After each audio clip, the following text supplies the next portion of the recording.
قرآن اور حدیث میں علم حاصل کرنے کی تاکید کی گئی ہے اور اسے انسان کی روحانی، فکری اور معاشرتی ترقی کا بنیادی ذریعہ قرار دیا گیا ہے۔ علم نہ صرف انسان کو اپنے رب کے قریب کرتا ہے بلکہ اسے دنیاوی اور اخروی کامیابی کا ذریعہ بھی بناتا ہے۔ قرآن مجید میں سب سے پہلی وحی اقرا یعنی کہ پڑھ کے الفاظ کے ساتھ شروع ہوئی۔ اللہ تعالیٰ نے فرمایا کہ پڑھ اپنے رب کے نام سے جس نے پیدا کیا۔ اس آیت سے ظاہر ہوتا ہے کہ علم کا حصول اللہ تعالیٰ کے نزدیک بہت اہم ہے اور اس کا آغاز ہی علم کے ساتھ کیا گیا۔ علم انسان کو اللہ تعالیٰ کی معرفت اور اس کی عظمت کو سمجھنے میں مدد دیتا ہے۔ حضور اکرم صلی اللہ علیہ وسلم نے فرمایا، علم حاصل کرنا ہر مسلمان مرد اور عورت پر فرض کیا گیا ہے۔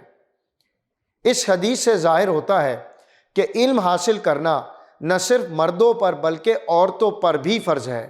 علم حاصل کرنے کی کوئی حد نہیں ہے اور یہ ایک مسلسل عمل ہے جو انسان کی پوری زندگی پر محیط ہوتا ہے۔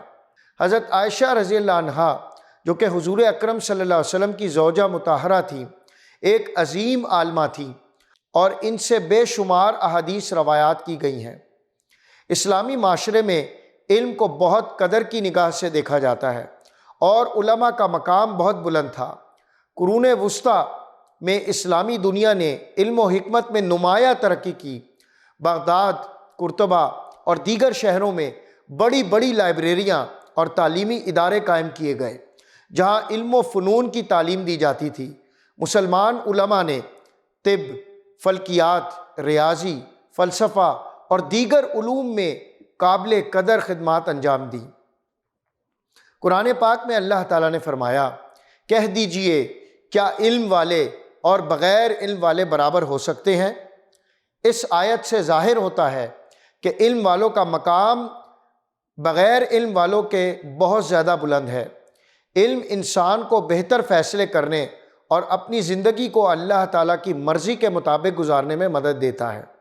علم کی اہمیت اس بات میں بھی ہے کہ یہ انسان کو اچھا انسان اور ذمہ دار شہری بناتا ہے۔